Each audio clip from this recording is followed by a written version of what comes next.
धर्मानुरागिणी प्यारी जनता, संतों के मत में यह अत्यंत आग्रह है कि सब लोगों को ईश्वर से मिलना चाहिए।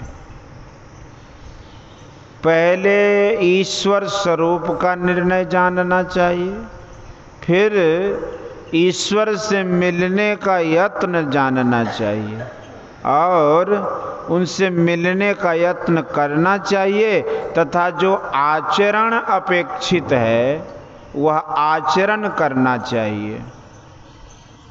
इसके लिए पहले श्रवण और मनन करना चाहिए और फिर निधिध्यासन करना चाहिए और अंत तक पहुंचकर उसकी प्राप्ति करनी चाहिए। परमात्मा के स्वरूप के विषय में ऐसी बात है कि जैसे कोई पूछे कि रूप क्या है तो उसका उत्तर होगा जो आंखों से देखा जाए।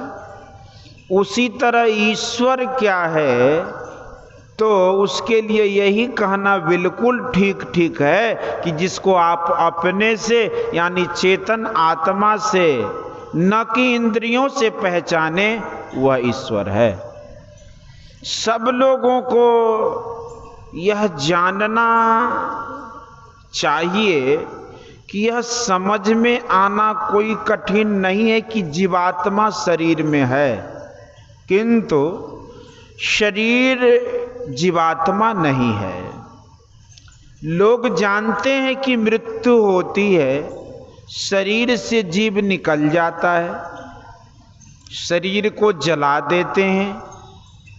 हम लोगों के यहाँ लोग श्राद्ध क्रिया करते हैं। यह क्रिया इस बात को दृढ़ कर देती है कि शरीर छूटने पर जीवात्मा रहता है। शरीर से चेतन आत्मा निकल गई है, शरीर सड़ जाएगा, दुर्गंध होगी, इसलिए शरीर को जला देते हैं। जीवात्मा इससे चला गया इसलिए श्राद्ध क्रिया करते हैं। यदि शरीर के साथ चेतन आत्मा भी नष्ट हो जाती तब श्राद्ध किसके लिए किया जाता? शरीर छोड़कर जीवात्मा कहीं चला गया है उसके लिए श्राद्ध क्रिया करते हैं। शरीर में चेतन आत्मा है, शरीर में रहकर यह दुख सुख भोगती है। इन दुखों से बचने के लिए सभी संतों ने उपदेश दिया है। शरीर के भीतर और बाहर की सभी इंद्रियां यंत्र हैं जिनके द्वारा देखते हैं, सुनते हैं, रस चखते हैं, संकल्प विकल्प करते हैं, अहम भाव लाते हैं आदि। इन सब को छोड़कर चेतन आत्मा अकेले रहकर क्या करती है लोग नहीं जानते हैं। किसी भी इंद्रिय में यह शक्ति नहीं है कि वह ईश्वर को पहचाने। चेतन आत्मा अपने ही ज्ञान से परमात्मा को पहचानेगी। इसको समझने के लिए ऐसा जानना चाहिए कि जो वस्तु जिस तरह की होती है उसी किस्म का यंत्र हो तभी उसका ग्रहण किया जाना संभव हो सकता है। पेचकश सणसी लोहार के पास में है और घड़ी साज के भी पास में है। जैसे जैसे महीन यंत्र होते हैं उसी तरह की उनके पास में सणसी और पेचकस भी होता है, किंतु बढ़ई की सणसी पेचकस से घड़ी के कल पुर्जों का ग्रहण होना असंभव है। परमात्मा आदि अंत रहित असीम है, इससे अधिक और सूक्ष्म क्या हो सकता है। एक शेर बर्फ के ढेले को देखिए, कितनी दूर व्यापक है। फिर एक सेर पानी को देखिए, वह कितना व्यापक है। जो पदार्थ जैसे जैसे फैला उसी तरह सूक्ष्म भी हुआ। जो सबसे विशेष व्यापक है वह सबसे विशेष सूक्ष्म है। हमारी इंद्रियां बिल्कुल स्थूल हैं। ये हमारी मोटी मोटी इंद्रियां परमात्मा को ग्रहण करें, संभव नहीं है। मन बुद्धि से भी ग्रहण नहीं हो सकता। परमात्मा को चेतनात्मा ग्रहण करे, यही संभव है। यह बाहर बाहर का काम नहीं है। चेतन आत्मा इंद्रियों के संग में है, इसलिए सूक्ष्माति सूक्ष्म को इंद्रियों से नहीं पा सकते। मन और चेतन आत्मा इस तरह संग संग है जैसे दूध में घी रहता है। जिस साधन अभ्यास से यह काम हो सके वह काम करो। अंतर्मुख ध्यान करो, यह ईश्वर की असली भक्ति है। अंतर्मुख भजन करने के लिए अंदर अंदर चलना होगा और तभी माइक सब आवरणों को पार करना होगा। जागृत अवस्था से स्वप्न में जाने से पहले तंद्रा में जाना पड़ता है और उस समय कुछ कुछ ज्ञान भी रहता है और कुछ कुछ भूलते भी जाते हैं। ऐसी अवस्था में कोई जगा दे तो दुख होता है, क्योंकि उसमें चैन आराम मिलता है। अंतर के सरकाओं में सुख है। यह प्रत्यक्ष नमूना है कि अंदर में सरकाव होता है। इसमें स्वाभाविक बात है कि अंदर के सरकाव में सुख मिलता है। चिंताओं को छोड़ो। अवश्य ही गुरु महाराज ने जो बताया है वह याद रखो और सब कुछ भूल जाओ। ध्यान अंतर्मुख होकर करो। शरीर के जिस तल पर मन रहता, सिमटा होने से वहीं से उसकी ऊर्ध्व गति होगी। ऊर्ध्व गति होने से अंधकार से प्रकाश में जाएगा। वहाँ शब्द का सहारा मिलने पर विशेष ऊर्ध्व गति होगी। तब चेतन आत्मा के ऊपर जो इंद्रियों की पट्टी लगी है, इससे वह मुक्त हो जाएगी।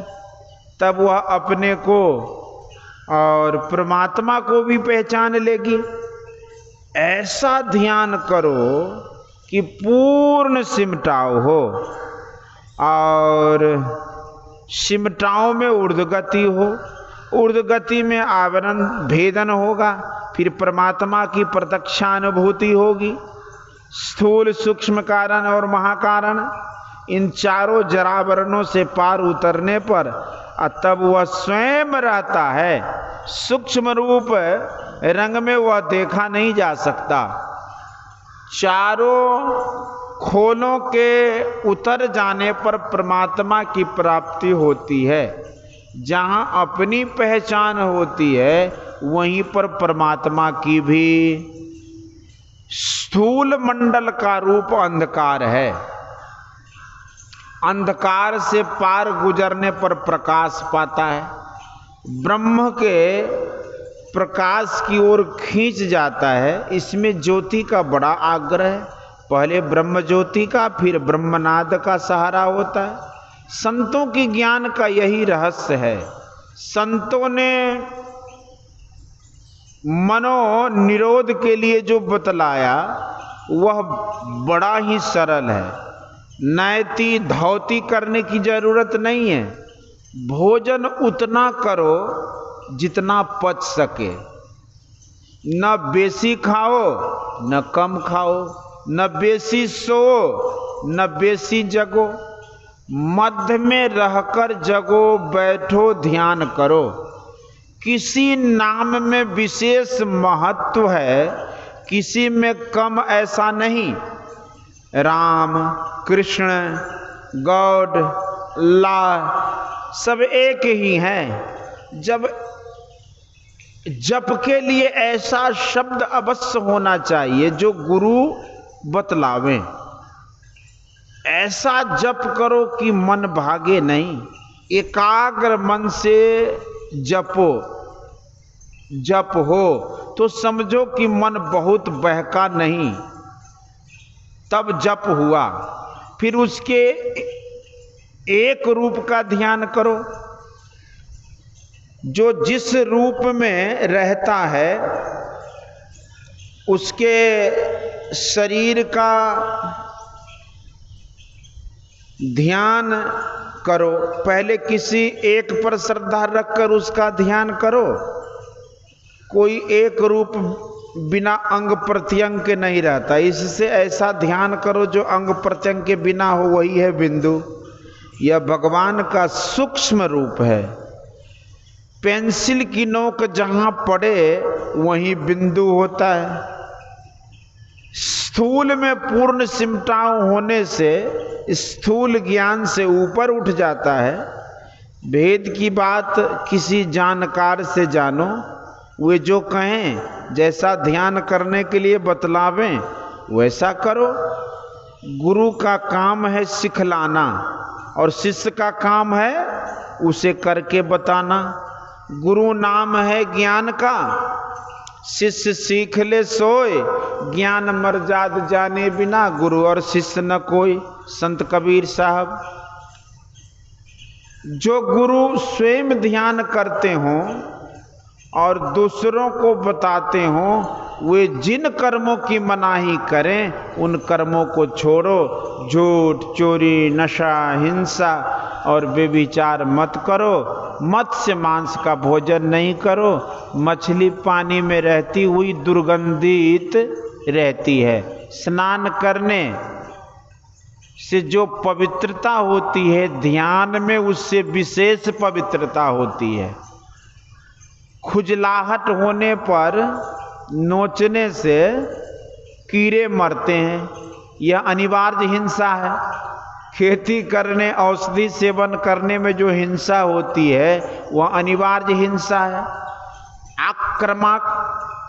आक्रामक के साथ युद्ध करना यह अनिवार्य हिंसा है। बोलिए श्री सद्गुरु महाराज की जय।